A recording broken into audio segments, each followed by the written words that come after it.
ఒక పురాతన వస్తువుల షాప్లో ఒక పాత టీ కప్పు ఉండేది. అది చిన్న చీలికలతో, మచ్చలతో, కొంచెం వంకరగా కనిపించేది. అందులో తగగా మెరుస్తున్న కొత్త కప్పులతో పోలిస్తే ఏమాత్రం ఆకర్షణగా ఉండేది కాదు.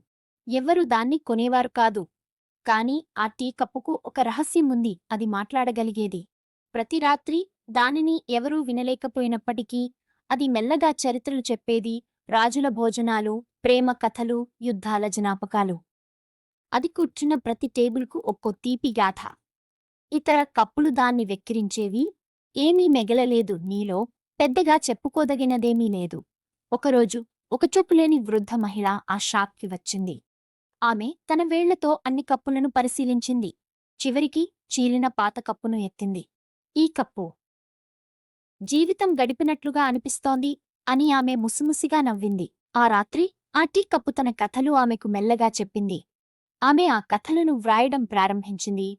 ప్రేమ, పోరాటం, ఆశ, కోపం అన్నిటినీ. కొద్ది నెలల్లో ఆమె రాసిన పుస్తకం టీ కప్పు కథలు ప్రఖ్యాతమైంది. ఆ పాత కప్పు ఇక చీలిన కప్పుగా కాకుండా జ్ఞాపకాల ప్రతీకగా మారిపోయింది. నెరవేర్చే నీతి, గాయాలు లోపాలు కావు.